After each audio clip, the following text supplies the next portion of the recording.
Okay, so today we're looking at special right triangles. The first special right triangle that we're going to look at is a 45, 45, 90 triangle, and it's just a special right triangle that follows these rules. And all of the special right triangles will follow a certain set of rules. The rules for the 45, 45, 90 is going to be when you're looking at the legs, and the legs are going to be the ones that are opposite the 45-degree angle. This is a leg and that's the leg, and they're going to be the same because remember, the sides have a direct relationship with the angle that they're opposite of, and since the angles are the same, the sides have to be the same, and those are going to have a value of L. And then looking at the hypotenuse, remember the hypotenuse is the side that is opposite of the 90-degree angle, it's going to have a value of L square root of 2. And a lot of people will say, well, can't you just use Pythagorean's theorem to do this? And, well, yeah, sure you can. You can just go a squared plus b squared equals to c squared. And then there's your a, there's your b. So L squared plus L squared is equal to c squared. Well, if we want to find the hypotenuse, that'll be our c. So L squared plus L squared is 2L squared. Is going to be equal to c squared.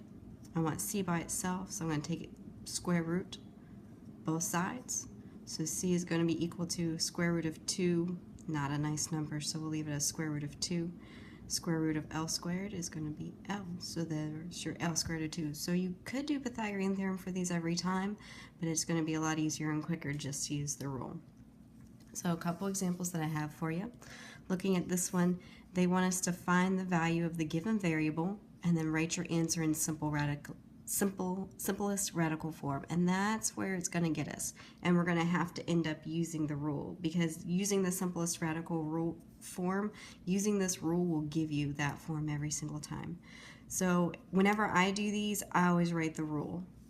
This is going to be a side L, this is going to be a side L, and this is my hypotenuse, and it's going to be equal to L square root of 2. Well, they want me to find A. Well, what is A? A is L square root of 2. What is L? L is 8. So A is going to be equal to 8 square root of 2. So see, you could have done the Pythagorean theorem, but knowing this rule makes it way quicker to be done. So then next one says find Z. Got to identify my sides again with the rule, and I'm using this rule up here. So we're looking at that side's L. This side's going to be L, it's across from that 45-degree angle, across from the 90. This is going to be L square root of 2. So it wants me to find Z. So in order to be able to find Z, I need to know what L is. L is square root of 3. So there's L, so square root of 3 times square root of 2 is going to give me Z. So then I'm using my radical rules. Multiply the things that are on the inside. Square root of 6, 3 times 2 is 6, is equal to Z, and square root of 6 can't be simplified because it asks for simplest radical form simplified anymore, so that's going to be our answer. So again, find J. This side's equal to L, this side's equal to L, this side is equal to L square root of 2. They want us to find J. J is L. Well, here's an L over here, but it isn't by itself. It's got a square root of 2. So L square root of 2 is equal to 5 square root of 2. So if I divide both sides by square root of 2, square root of 2 over square root of 2, same thing over same thing, it's just 1. So L is going to be equal to 5 square root of 2 over square root of 2. Now I'm not done because it wants it in simplest radical form. So I've got to simplify. Square root of 2 over square root of 2, same thing over same thing is equal to 1. So L is just going to be equal to 5 times 1, which is just 5. There's that one. Okay. Looking at the next example we've got, they want us to find S. So use my rule. Cross from the 45, L. Cross from the 45, this is L. Cross from the 90, this is L square root of 2. They want me to find S. In order to find S, I have to know what L is. There's an L, but I've got L square root of 2 is equal to 4. So to get L by itself, I'll divide both sides by the square root of 2. I'm going to move it over here. Square root of 2 over 2 is going to be L is equal to 4 over square root of 2.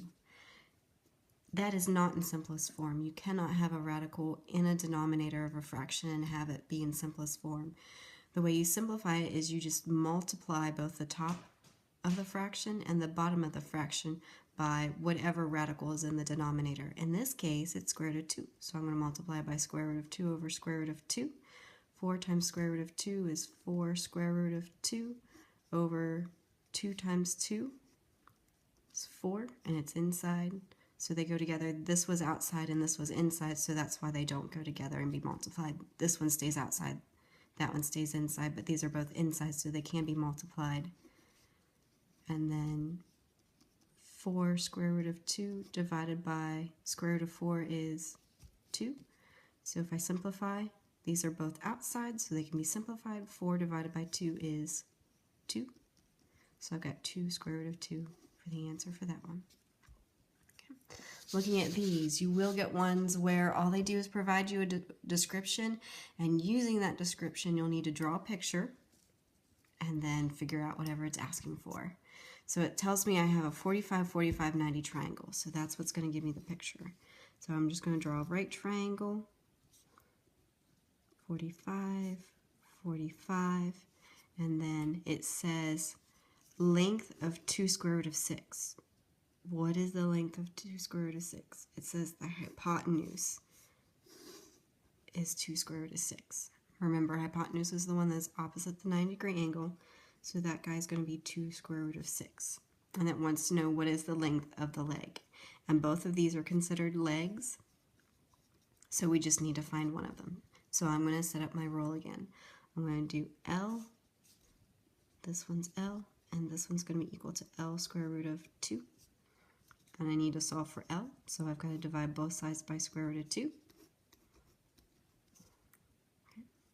So if I do that, I'm going to have 2 square root of 6 divided by square root of 2 is equal to L.